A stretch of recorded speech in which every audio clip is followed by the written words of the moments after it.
تو یہ جو آپ کی فوج ہے، اس کے جو افسر ہیں، اس کے جو جوان ہیں، یہ اس ملک کا اشرافیہ تو نہیں ہے. یہ تو وہ گلدستہ ہے جو کہ متوسط اور غریب طبقوں کا ہے، تمام رنگوں کا ہے، تمام مذاہب کا ہے، تمام علاقوں کا ہے، تمام نسلوں کا ہے. اور یہ ایک میرٹ بیس سسٹم کے تحت کام کرتا ہے. اور اس میں جو افسر ہے، جو جوان ہے، اس کی جو پہلی اور اولین بھی اور آخری ترجیح کیا ہے؟ وہ پاکستان ہے. And that is why you see کہ وہ جو افسرز ہیں اور وہ جو جوان ہیں، جو اس کی سب سے قیمتی چیز ہے اس کے پاس، وہ کیا ہے؟ وہ جان ہے اس کی. وہ یہ جان اس ملک کے تحفظ، اس کی انٹرنل سیکیورٹی، اس کی فلاح و بہبود کے لیے دینے کو ہر وہ تیار نہیں ہوتا. اور یہ جو تسلسل ہے جانے دینے کا، یہ 1947 سے چلا آ رہا ہے اور چلتا رہے گا انشاءاللہ. لیکن اس کے لیے the all credit doesn't go to اس. اس کا جو مین کریڈٹ ہے وہ جاتا ہے پاکستان کی ان بہادر ماؤں کو، ان ماؤں کو جو اپنے جگر کے گوشے اس فوج کو، ان قانون نافذ کرنے والے اداروں کو دیتی ہیں کہ ان کی وساطت سے وہ اس ملک میں نچھاور ہوتی رہی. تو یہ جاننے کی بات یہ ہے کہ یہ جو آپ کی فوج ہے، یہ کسی خاص ایک سیاسی سوچ، ایک زاویے، ایک گروپ، ایک پارٹی، ایک مذہب، ایک مسلک، اس کو تو لے کے نہیں چل رہی نا. یہ تو پاکستان کو اور پاکستان کی ترقی کو لے کے چل رہی ہے، اور اس میں کبھی نہیں ہچکچائی. تو جو افسر، جو جوان، جو ادارہ اپنی جان دینے کو تیار ہے، تو اگر اس کو حکومت وقت یا کوئی بھی حکومت قانون کے مطابق کوئی کام دے جس میں پاکستان کا فائدہ ہو، تو وہ کیوں پیچھے ہٹے گا؟ کیا اس کے بعد منطق ہے وہ پیچھے ہٹے؟ تو یہ کام تو ہم کرتے آ رہے ہیں اور کرتے رہیں گے.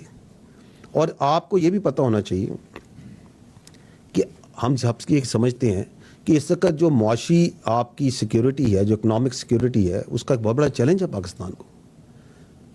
تو اگر یہ معاشی سیکیورٹی واقعتاً ایک چیلنج ہے، تو حکومت اگر قانون کے مطابق فوج کو کوئی کام تفتیش کرتی ہے تو فوج اس میں ہمیشہ بڑھ چڑھ کے حصہ لیتی ہے. اور اس کے لیے اگر چاہے وہ SIFC میں ہو جس کا آپ نے ذکر کیا، چاہے وہ زراعت میں ہو، تعلیم میں ہو، صحت میں ہو، روزگار کے مواقع میسر کرنے میں ہو، جو بزنسز ہیں ان کی سیکیورٹی پرووائڈ کرنے میں ہو، قدرتی آفات میں ہو، تو جہاں پہ بھی جو عوام کی فلاح و بہبود ہے، اس میں پاکستان فوج being a national army and a representation of the middle and the lower classes of this country will never hesitate and has never hesitated. اور ہمیں یہ بھی معلوم ہونا چاہیے کہ ہم جو یہ دہشت گردی کے خلاف جنگ لڑ رہے ہیں، میں پہلے بھی یہ عرض کر چکا ہوں کہ اس کا علاج صرف کائنیٹک آپریشنز میں نہیں ہے. اس کے لیے ایک whole of the nation approach چاہیے تمام ڈومینز میں، اور اس میں تعلیم ہے، صحت ہے، روزگار ہے، معاشی اور معاشرتی ترقی ہے، بہت اہم ہے. تو آپ نے بھی دیکھا ہوگا میری بریفنگ میں بھی کہ جس جگہوں پہ فوج کی ڈپلائمنٹ زیادہ ہے، جن علاقوں میں انٹرنل سیکورٹی پہ ہمارا زیادہ تعیناتی ہے، وہیں پر ہمارا زیادہ فوکس ہے ان پروجیکٹس کے اندر. And the question also is کہ is it the Pakistan army کیا دنیا میں ایکسکلوسیو آرمی جو یہ کام کر رہی ہے؟ اگر آپ نگاہ ڈالیں تو پوری دنیا میں بیشتر ممالک میں ان کی افواج جو معاشی اور معاشرتی پروجیکٹس ہوتے ہیں ان میں اپنی حکومت کو اور اپنی عوام کا ساتھ دیتی. اس کی متعدد مثالیں ہیں. فرق صرف یہ ہے کہ وہاں پہ ان کے اس کام کو قدر اور ستائش سے دیکھا جاتا ہے. ہمارا مسئلہ یہ ہے کہ ہم اپنے سیاسی مقاصد کے لیے، اپنے مذموم نیرو انٹرسٹ کے لیے اس کو تنقید کا نشانہ بناتے ہیں. اور یہ اس لیے ہوتا ہے کیونکہ یہاں پہ ایک مافیا ہے.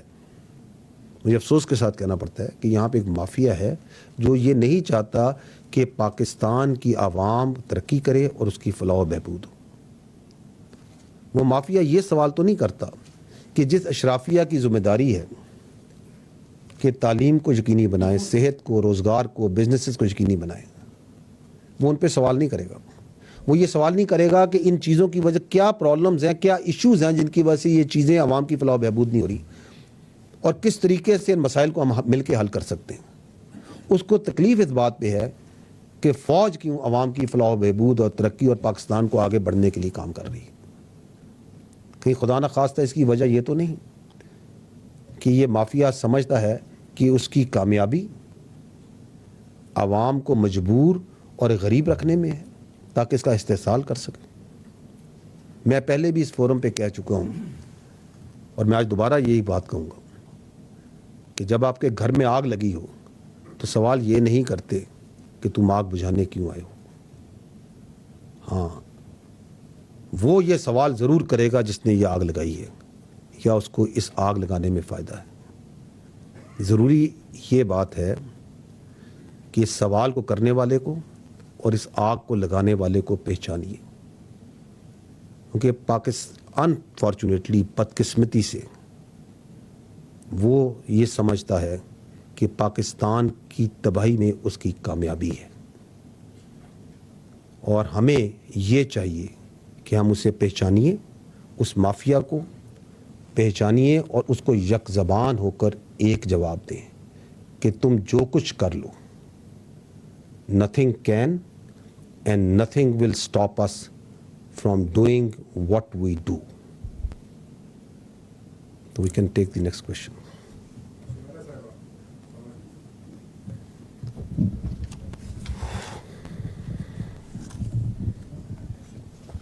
تھینک یو سر.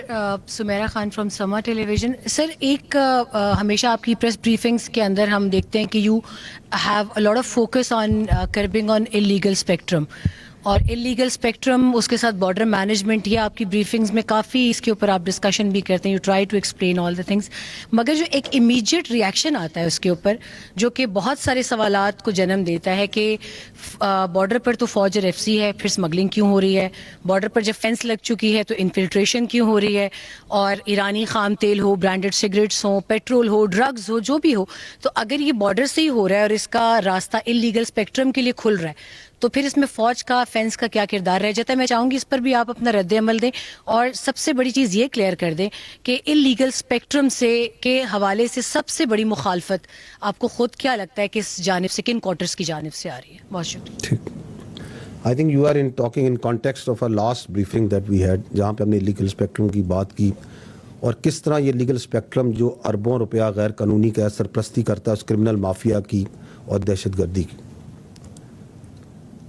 اور اس پہ یہ جو کنفیوژن ہے کہ اگر بارڈر پہ فینس ہے لگا ہوا ہے اور فوج لگی ہوئی ہے تو پھر یہ کیسے لیگل اسپیکٹرم آپریٹ کر رہا ہے؟ تو دیٹ مینس کہ سم ہو شاید فوج جو سی ہے اس کی اجازت دیتی ہے یا اس کی سرپرستی کرتی ہے. دیکھیں یہ اس میں and you talked about the Iranian تیل, اس کی آپ نے بات کی کہ وہ کیوں آتے ہیں. یہ کمپلیکس ایشو ہے, اس کو پہلے لیٹس ٹاک اباؤٹ دس جو ایشو ہے آپ کا تیل کا یا یہ باقی آپ نے بات کی, then we'll talk about fence, اور اس کو سمجھنا آئی تھنک ضروری ہے. یہ جو بلوچستان کے علاقے ہیں جو متصل ہیں اس کے ساتھ ایران کے ساتھ, دے آر ناٹ لائک, ان کو اگر آپ دیکھیں تو انفراسٹرکچر اور سہولیات کی طرح وہ اس طرح نہیں جس طرح ہم یہاں شہر میں پنڈی میں یا اسلام آباد یا لاہور میں. وہاں پہ آپ نے تیل کی بات کی تو وہاں تیل ایسے نہیں کہ آپ گاڑی چلائیں گے اور پیٹرول اسٹیشن پہ چلے جائیں گے اور تیل ڈالیں گے. آپ نے گروسریز لینی ہے تو آپ کسی مارکیٹ میں جائیں گے اور گروسریز وہاں سے سپر مارکیٹ سے کارٹ بھریں گے اور لے کے آ جائیں گے. وہاں پہ جو بنیادی سہولیات ہیں ان کی کمی ہے, چاہے وہ تیل ہو, چاہے وہ صاف پانی ہو, تعلیم ہو, صحت ہو, روزگار کے مواقع ہو. تو جب ایک, اور یہ بڑے وسیع علاقے, اینڈ اٹ از ناٹ کہ یہ آج ہے, یہ دہائیوں سے ہے, ایک عرصے سے. سو دے ہیو, ان کی جو ایک اکنامک سسٹم ہے اس میں ان کی ایک ڈپینڈنس ہے آن کراس بارڈر ٹریڈ, کیونکہ اگر وہاں پہ ان وسیع علاقوں میں اگر آپ جو ضروریات زندگی ہیں زندہ رہنے کے لیے وہ نہیں دیتے اور وہ پرووائڈ نہیں کرتے, اور آپ فوج کو کہیں کہ آپ ادھر آ جائیں اور یہ بارڈر سیل کر دیں اور بالکل بند کر دیں اور کوئی چیز نہیں آنے دیں, تو پھر تو یہ مافیا مزید خوش ہوگا, کہے گا اچھا جی یہ مقامی لوگ اور فوج ہم نے آمنے سامنے کھڑے کر دی. تو ضرورت اس امر کی ہے اور اس پہ کام بھی ہو رہا ہے کہ بتدریج وہاں پہ جو آلٹرنیٹیو جو روزگار ہے اور یہ سہولیاتیں فراہم کی جائیں. تو آپ نے دیکھا ہوگا, میں نے اپنی بریفنگ میں بھی بات کی کہ چمن میں جب یہ ون ڈاکومنٹ رجیم کا انعقاد ہوا تو حکومت نے اور فوج کے تعاون کے ساتھ حکومت نے اور فوج نے مل کے وہاں پہ ایک وہ مارکیٹ, آلٹرنیٹیو مارکیٹ, میں نے بارڈر مارکیٹ کی بات کی کہ 94 ایکڑ بن رہی ہے, یہاں شاپس کریٹ کی جا رہی ہیں اور فیسلٹیز پرووائڈ کی جا رہی ہیں. ابھی آپ نے دیکھا ہے کہ زرملان میں جتنا وہاں 1000 ایکڑ جو سی زمین ہے اسے زیر کاشت لایا جا رہا ہے. یہ جو آپ کے متصل علاقے ہیں ان بہت ادھر کیپیسٹی ہے ان بارڈر ایریاز میں ایگریکلچر کی, جو آپ اور ان کے اوپر بھی بہت سے پروجیکٹس جو سے بلوچستان کی گورنمنٹ کے ساتھ مل کے کنسیو کیے جا رہے ہیں, ان پہ کام بھی شروع ہو گئے. تو we have to the state has to provide first وہاں پہ بیسک انفراسٹرکچر اینڈ آلٹرنیٹیو جو آپ کی امپلائمنٹ ہے, جو روزگار ہے متبادل, اور آپ وہ نہ دیں اور کہیں کہ جی سب کچھ بند کر دو. تو does it make any logic? اور پھر جو یہ بھی آپ کو پتہ ہونا چاہیے کہ جو وہاں سے چیزیں آتی ہیں, مثلا یہ تیل آتا ہے تو اس کے جو پرمٹ ہے یہ فوج تو نہیں جاری کرتی, یہ آرمی یا ایف سی تو نہیں جاری کرتی. آرمی اور ایف سی تو ایک کنسسٹنٹ کوشش کر رہی ہے کہ یہ جو انلیگل ٹریڈ ہے اس کو کم کیا جائے. اور آپ نے اگر آپ نمبرز کو دیکھیں تو یہ کہاں 15-16 ملین لیٹر یومیہ سے یہ کتنا کم ہو کے 5-6 ملین لیٹر پہ آ گیا. یہ فوج کی, ایف سی کی, قانون نافذ کرنے والے, انٹیلیجنس کے, لیویز کی, ان سب کی مشترکہ کوششوں سے ہی ہوا ہے نا. So it is a problem جس کے اوپر F C, intelligence, law enforcement تمام ادارے لگے ہوئے ہیں. But it requires a long term solution, a sustainable solution, a people driven, a people centric solution. Now let's come to this idea of fence. کیونکہ ایک بڑی سمپلسٹک تھاٹ ہے کہ چونکہ یہ فینس لگ گئی ہے پاکستان اور افغانستان کے درمیان, اس لیے اب تو ایک چیز یہاں سے وہاں نہیں آ سکتی, اور اگر آ رہی ہے تو اس میں یقیناً کوئی فوج کی یا سول آرم فورسز کی کوئی نہ کوئی کنائمنس یا ان کا حصہ شامل ہوگا. یہی آپ, I think this is what you are trying to say, this is the option. اس کو سمجھنے کے لیے میں آپ سے 2-4 منٹ زیادہ میں بھی لے لوں اس کو سمجھانے کے لیے, but this is an important issue which we need to understand. دیکھیں پاکستان کا جو ویسٹرن بارڈر ہے یہ تقریباً 3500 کلومیٹر سے اوپر ہے. آئی تھنک 3560 کلومیٹر کا یہ بارڈر ہے.